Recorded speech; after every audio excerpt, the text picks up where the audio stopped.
Halo Sobat Mania, kembali lagi di BRC Official.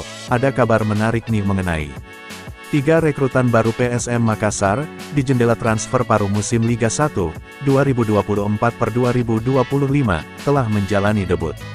Albertin Joao Pereira, Matheus Vieira da Silva, dan Karel Rizalik, dimainkan ketika PSM Makassar menang 1-0, atas Persis Solo pada pekan 18.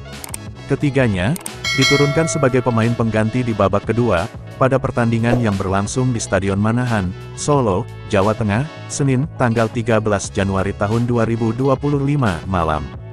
Albertin Joao Pereira atau Balotelli, masuk lebih dulu di menit 60, menggantikan Latir Val.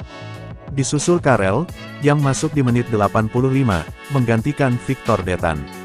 Lalu Matheus, masuk menggantikan Rizky Eka, pada menit 87. Ketiganya, langsung berkontribusi, untuk terciptanya gol kemenangan PSM Makassar, dari Persis Solo di menit 89. Karel yang melakukan pergerakan tanpa bola, di sisi kanan pertahanan Persis Solo, dilanggar oleh Lautaro Belegia. Alhasil, PSM Makassar mendapat tendangan bebas, dari jarak ideal. Victor Luis, yang mengambil eksekusi bola, mengarahkan bola ke muka gawang Persis Solo. Balotelli melompat tinggi, untuk menanduk bola, yang langsung menjebol gawang Persis Solo, yang dijaga M. Riyandi.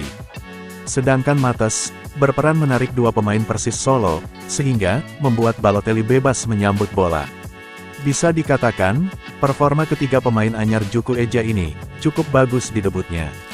Balotelli, berkontribusi dengan 1 gol, 2 tembakan, dan 1 assist selama bermain 25 menit. Striker nomor punggung 87 ini, sangat ngotot, dan berani berduel. Kemudian Karel, cukup merepotkan dengan pergerakan tanpa bolanya. Kecepatan, menjadi senjata eks pemain Persipura Jayapura U18 ini. Lalu Matheus, punya penguasaan bola yang bagus. Dengan kemampuannya itu, eks pemain PSKC Cimahi ini, bisa menjadi pemantul, dan pembuka ruang bagi rekan setimnya. Nah itu dia sobat untuk update kabar hari ini.